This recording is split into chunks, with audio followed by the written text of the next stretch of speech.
back. It's Brenda Ringe, Chris Sears, and we do have a special guest today. His name is Charles Villafana. Hey. So, guys, I just am so happy that you're tuning in to us today because we've got some great information. You know, we told you last week that we were going to be talking more and more about the real estate industry, and we're going to be talking to you about the shifting market.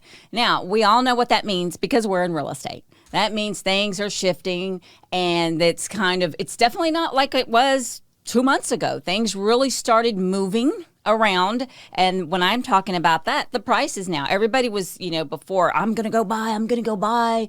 And then I'm not going to go buy because my interest rates have gone so high and they're this and that. So two very good people to talk to us about that today. So, we've got Chris, and, like I've said before, he is like a plethora of information. I mean, the man I don't know where, I really don't know how the heck it comes out. Osmosis. Yeah, and you're able to just soak it all in, and then you just spit it out. That's a blessing, and that's such a gift to be able to do. And so I feel very privileged and honored to know that we've got you here, that I am part of JPAR, the Sears Group, because as we said before, this is what it is. That's the program, and that's what we're just sharing you what it is. So yes, appreciate that. Yeah. So let's talk about this. Let's talk about the shifting market and what that means to a lot of people today. I mean, so it's a buzzword now. Yes. Right? It's a buzzword everywhere, but Yep. like, how do you quantify what a shift is and how do you respond to it? I think that's the real issue. We're all in this industry, and we've got to figure out a way to pivot and shift when something is shifting. Now, the good news is a market shift does not mean that we're going to go hungry and that we're going to get out of the business. Right. If we're fully engaged, then there are transactions that happen. There are clients that need to be served, but what do those clients look like, and what is their current situation, and how is it going to move as the quote-unquote shift continues to progress? So I thought I'd share a few numbers with you to kind of set the stage a little bit. For a pre-pandemic perspective, which is everybody's talking about, right. August sales are down 5% compared to 3 years ago, right before the pandemic, right? So August sales were down. September's numbers are just about to come out, but I think we're going to continue to see that trend. And so it's only down 5% from when the pandemic started in 2019. Now, here's what's crazy. Our sales prices are up almost 38% from 2019. So we've seen this tremendous amount of sales price go up, and number of sales stay pretty steady, right, and increase. So now what that caused was this complete shrinkage, and I'm talking in Houston alone, right? Houston, MSA, surrounding areas. Okay. We saw this shrinkage in inventory. So then people are freaking out, like, what do I do? Well, I need to buy a house. So is it the right time to sell? I better sell now, or else I'm going to miss out on this great increased equity, et cetera, et cetera. And so we saw it got down to 0.8 months of inventory earlier this year. And luckily, and thank goodness, because I don't know what we would have done in this industry without inventory, we're starting to see it creep back up. We've had 5 consecutive months of increased inventory, but let's put it into perspective. It's still 2.5 months of inventory, which is still extremely in a seller's market by definition. Right. So, guys, if you're listening to this podcast and you're trying to grab some numbers in order to be able to talk in an educated manner with your clients, the average consumer that may want to ask you, because they will ask you right now. Oh, yeah, absolutely. Just understand that the market is still strong. It's still a seller's market, and we're at 2.5 months of inventory. The average days on market has increased by 4 days in the last 3 months. So we're looking at 31 days on market as average right now. It was 27 days just before the summer. Now, you will also want to take into account that going into September is traditionally one of the slower months of the year anyway. So we're going to see those numbers continue to increase, which is really good for us, because no more are we going to have to show 500 million homes to get a contract right? So that being said, oh my goodness. Good days are here, and they're going to continue to be here through the end of the year. Well, we say no more, but what if something happens, another new pandemic? I was reading somewhere. Oh boy. Oh, boy, that's all we need is another pandemic. I was reading somewhere that said that they were like, somebody was like, oh, planning another pandemic. I can't remember who it was. I don't want to get all whatever. Oh my goodness. I'll tell you what, the you know what really, really drives me crazy? What? What if? I know. What if? And if it does, we'll be in another pandemic. What if? More people won't, or maybe they'll sell their homes, or maybe they won't. We'll see. What if I priced a $300,000 house at $500,000 and hoped it sold? No. What if? I mean, no, I'm not going there. Okay, sorry, I can't go there with y'all. Not today, Brenda. I mean, it is what it is. It is. But no. No, but you're like, no. So what's your take on all of this? You watching it just like us. Well, yeah, it's like Chris said, you're quantifying the current position that we're in, right? The market has shifted. It's not shifting. We've changed. We've changed. You see loan officers out there now that you haven't seen in a long time. They're out there marketing again because it's no longer falling on their desk. Right. We're having to go out there and do the work, right? Right. Affordability is still shrinking because rates are still going up. But we are seeing homes go into contract a lot sooner and not have 40 offers on the same house anymore. The prices are readjusting themselves where they need to be in line. Appreciation is still going up. It's not going to be 20% this year. Yeah. But it'll still be an average 3 to 5% appreciation. I'm grateful for that. I'm seriously. I mean, 20% in Houston. We're in a static market, and so that steady 3 to 5 to 7%. We bank on that in order to stay in a place where we have steady growth without decline in home values. 100%. But now that it's gone up so much, I've never seen that in my lifetime. Yeah. And that's a concern to me. Just because, affordability is, as you mentioned, is a major issue. Big issue. So you got this combined increase in values and rising interest rates and inflation. It's a trifecta that is causing people to really have to scramble. 100%. So speaking of affordability, we can talk about that like a little bit if you don't. Can yeah, we talk of about course. that? Yeah. This is a real issue around the dinner table in the average household, and affordability of anything right now. Is a talk not only around the dinner table, but also it's something that in the quiet places of the house, it's like, okay, when everything's still and settled down, this is what's playing in people's minds, and so it ends up coming up. It may wake some people up in the middle of the night. How do you think what do you think is going to be the catalyst that helps it start to level out? Do you have an idea of what that looks like? I know you don't have a crystal ball, man. Yeah.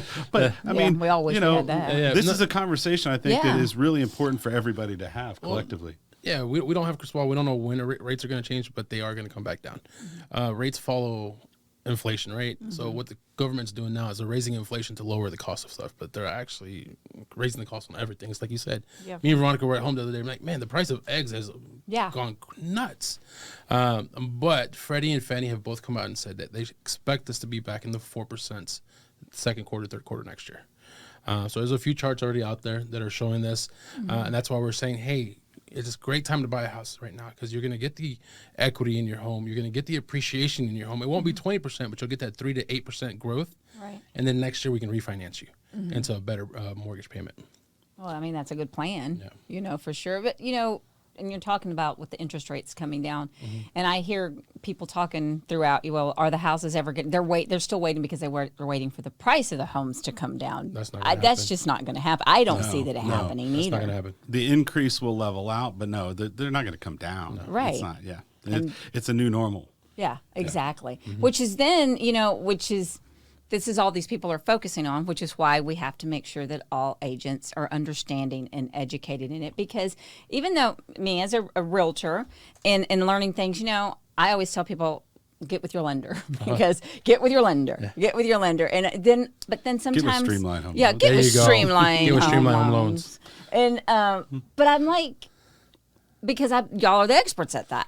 But I do feel that sometimes I really need to step up my game and understanding a lot more of it when I'm communicating with these people, because it's a safety. I'm just saying, it's a safety net for me as a realtor.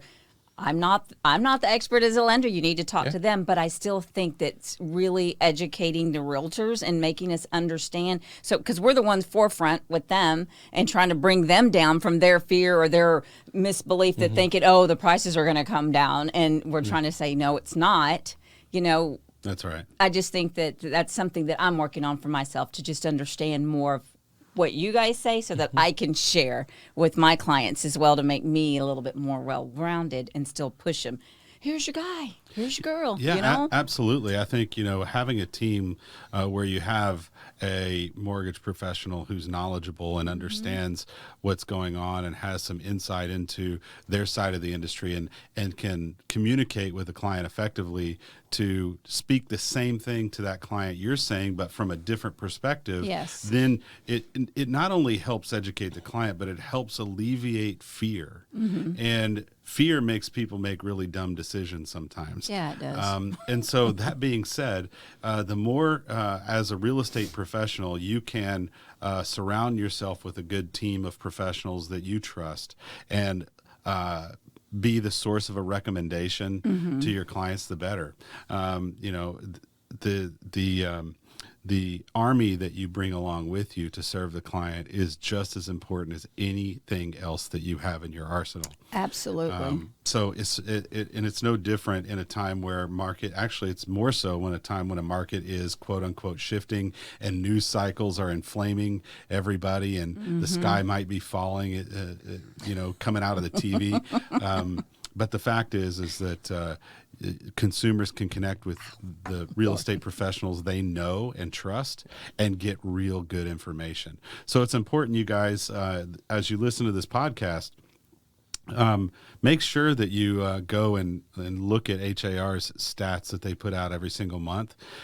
You can actually leverage those to keep yourself at the top of what's going on in your local marketplace. And it breaks it down by submarket too. So if you're only focused in one part of Houston, say Cypress or Katy or League City or Galveston, they have stats there too. Then you can drill down and focus just on your submarket and become a source of information in a time where everybody is kind of looking to somebody because of fear. Yes. And so lead generating right now, when markets have shifted, is going to be really important from a place of you being that educated advisor. I've always been told that when fear abounds, that the experts get consulted. And so if you position yourself as the expert, then people are going to want to consult with you. And there just may be a buying or selling opportunity in there. Yeah, that sounds good. One of the other things is renters. Yeah. Price on rentals. Well, now. Rate appreciation right now is incredibly out of this world. Yeah. People are paying $2,000-$3,000 for something that they could pay maybe $1,700 and own a home, build equity, stop paying 100% interest, and actually own a piece of something you can hand down and create generational wealth, right? Right. So that's the key when we buy houses, right? It's something that we can hand down, something that's attainable, something that's growing, appreciating, and renting right now is not where it's at. Not right now. No, it's not. Yeah, it's pretty interesting because you see a lot of these companies that have come into the marketplace that are institutional, large companies that are buying whole portfolios of single family homes in order to with a buy and hold strategy, right? They're leveraging it. They're completely leveraging the fact that the rental market is increasing, and they're taking that and making a return for their investors. I've seen some of open door strategies. Some of these iBuyers are now shifting to that kind of strategy, and it's causing a lot of pressure on people, the average consumer, again with affordability. Right. So if you're an agent that may be having a handful of renters in your sphere of influence, it may be good, even though you hear all this noise about rising interest rates, et cetera, to reach out to your mortgage professional and see and do an affordability analysis, renting 100%. versus buying, right? 100%. We can let them know exactly what they qualify for, what the mortgage payment would be, and then we take them back to the mortgage professional. I mean, the realtor, right? You're the professional in that industry. You know exactly what you can find and what you can't find in the market. You can tell them, hey, Streamline said you're approved for $200,000. These are some houses we can go look at today that you would qualify for, and your payment would be less than your current rent. And then you would start earning your equity in there. Start gaining something back for what you're doing, right? I think that's 100%. We do that all the time when someone says, hey, I have a class that I just did. I had 10 renters in there. They want to know if they can afford anything. We'll pre-approve them. It doesn't cost us anything to say, hey, or create a plan for them. Streamline never says no. It's just not just yet. Not just yet. And we'll find a plan to make it a yes. We never say no. And we always find a way to make it work, and whether it be in their budget or a little bit below their budget, with affordability, with interest rates going down. And that's what's happening, is their budgets are shrinking. And we want to get them in the house now. We're all hearing the same thing right now. Date to rate, marry the house. And what that means is don't worry about the interest rates. We'll get you refied in a couple of years or whenever it's the appropriate time. But find your house and start building that equity. Have something for your children to hand down. I was a product of a single mother, and thankfully she bought a house when she did, because that instilled it in me. And now I have a small portfolio that me and Veronica are dealing with, and the kids are seeing it, and they're like, well, what's this house? I'm like, well, that's your college fund, and that's your college fund, and that's your college fund. So that's something that we wholeheartedly believe in. So if you're renting, reach out to us right now. We'll be more than happy to do a consult for you. And then Brenda would be able to tell you exactly where you can buy. Yeah, well, the thing is the other day, and I did, Veronica reached out to one of my,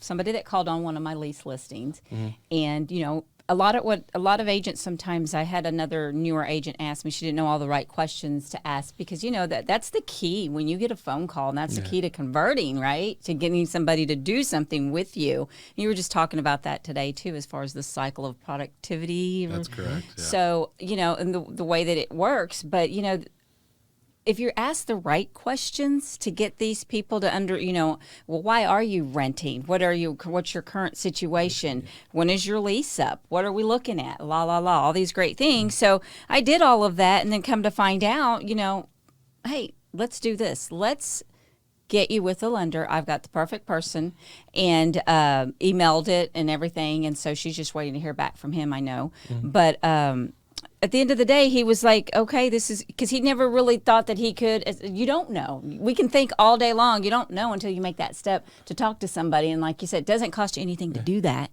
It just gives you the ability to know where you're standing. 100%. And now you can make a decision based on what you actually know. And they can make an educated decision, right? Yes, that's right. Exactly. That's the best decision. Yeah. Right? Yeah. So that's kind of a lot what I've been doing with this one lease listing. I'm getting a lot of people trying to get them to understand where they're at. And it's just, like you said, it's all part of that building that relationship, getting people to trust you, that you're going to help them, and I love it, because after every time I may spend 30 minutes on an initial call with somebody that somebody else may look at, they're looking to lease, I don't want to help them. But I've never been that person. I always feel like I can help somebody. Maybe not right now, but down the road. 100%, yeah. And so that's a lot of things, agents, that if you're a newer agent and you want to know more information on how to deal with that, a lot of people that we have within JPAR that deal with leasing and know how to work that. And just reach out to us. Me, there's Elizabeth Rodriguez, there's other people, but I know that focus on the leases. I think that's a great way to build your referral source too. Yes. It is. I had an agent back in about 10 years ago. What she had done, she had built an entire Excel spreadsheet of like 250 people that were in apartments and or leasing single family homes, and she put them into her database and started just following up and nurturing those contacts. And she had deal steps set up so that she knew she was moving them along, she was helping them with credit repair, etc., with a mutual vision for each one of them to get them into home ownership. Right. And that pipeline started really paying off for her in about month 8 or 9. And she started closing like 3 to 5 transactions transactions a month with these people she had been working with for 8, 9, 10, 11, 12 months. Right. And she showed me that spreadsheet. She's like, Chris, this is what I've been doing. I was And like, you're like, oh, wow. This is awesome. Way to go. I think that's awesome. That's an awesome way to do that. It is. And see, and it's somebody that this is exactly like what this podcast is for too, because people like that who are can show you how to do these things. We're going to be having more agents that are within JPAR that do things that Chris wholeheartedly supports and helps and guides, and like Courtney Schaefer, she just does our KV core. This girl is amazing. We'll be having her here on the podcast. You know, we have what we call an agent toolbox, and that is something that Chris and Jen had created for us at JPAR for so many different ways to help us in our business. Yeah. And we're going to be talking to different people. We've got the Builder Network, the Builder Empowerment Program. Let me say it right. We've got Divvy. We've got, hold on, I got my whole list here. I'm going to just share it because, well, you know, I should know. But like we have the Re-Up Living we're going to be talking about. That's a pretty fun one. That one. So we're going to have that one. We'll have Wedgwood. I've got agents that are scheduled to come in, and we'll be showcasing them on how they utilized Wedgwood. Wedgwood is a great, like Chris, you know, like you've always said, they're a buyer in your back pocket. Don't ever say you don't have a buyer. We have buyers all the time. All day long. Yeah. So they're there. That's right. It's just whether or not. So we're going to talk to some agents about that, on how they choose, you know, how they went about it. We've got the Ribbon Home. That's where the turning offers into cash offers. We've got agents at those. TL Global. Yeah, that's a great one. That's another great one. Yeah, it's owner financing for people who have no other way, and they're really, really great at what they do. You know, all of these tools and all these partnerships, any agent in the industry can use. We've pulled them into an ecosystem here at JPAR, the Sears Group, in order to help educate, empower, and make it convenient for the agent to understand which tool belongs with which client in which scenario. Right. And when you can do that, you really make a large leap to being that professional business owner that you're called by everybody on the planet, right? You're a 1099. You're a business owner. Exactly. So, yep. So I got, I got one thing before we kind of close up here. I wanted to ask Charles, you know, for us and I don't know if you can even say any of this, but I'm going to ask anyway. So like for us as realtors, you know, there's a lot of stories that we can tell that we get because when we're out showing homes or we've, you know, whatnot. I mean, crazy stories, you know, where agents have gone in and maybe somebody's still laying in the bed. You know what I'm saying? Or somebody cleaning the house and that's the wrong house. I have a few of those. Yeah, we all have some. So we'll be telling stories like that. But you as a lender, mortgage guy, I mean, are there stories that happen, that can happen goofy that you could share that would make me laugh? All day long. I had a client 2 weeks before closing retired. Exactly.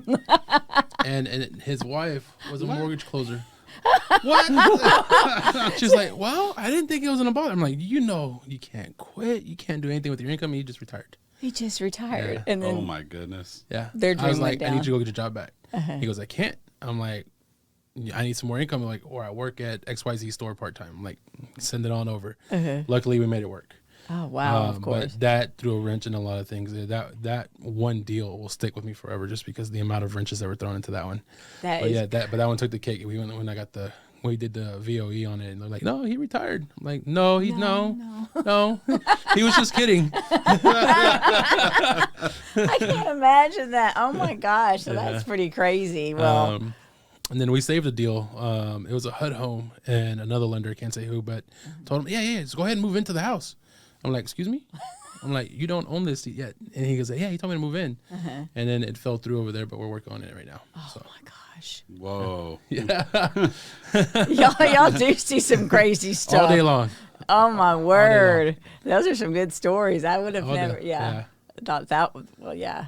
So yeah, I don't know. Anyway, so that's kind of where we're going with some of this stuff. You know, people, I want you guys who are listening, you know, to always, you've got any one of us here, if you ever have, you know, lender questions, things of that nature, that's what Charles is here. He's with Streamline Home Loans. Yeah. Him and Veronica. Well, I was going to say. You wanna throw out your contact info? Yeah. Sure. You can give me a call at 832-684-7622. I'd rather you call my wife, though, Veronica. She leads the Villafana group at 713-263-4165. We are growing. We're up to 7 now in the office. So we're here to service anyone that has any questions. We do everything from your vanilla Freddie, Fannie, Govy, but we also do non-QM as well. So we can do DSCRs. We can do bank statements. We do pretty much anything under the sun right now. If y'all don't know what those terms mean, call them. Call them. If you want to start your rental portfolio and you want to use a DSCR, call us. That's right. Debt service coverage ratio is what that stands for. And what was that phone number for Veronica? Veronica's 713-263-4165. Boom. Call her. She's a smart one. No. Oh, she is. She's the better looking one too. Yeah, exactly. Well, guys, we really appreciate you guys tuning in. Stay tuned for next week. I'm not sure yet who we're going to be talking to. I think we're going to go ahead and talk with the Builder Empowerment Program that Chris, you basically created and found an awesome young woman to head out the program for J She's Park. passionate about it too. Yeah. And the Builder Empowerment Program guys, stick with us. Stay tuned next week because if we're going to talk about that, you're going to be blown away, and it's another tool for you to help builders close more deals. Awesome. Thanks again, guys. Y'all have a great day. Thank you.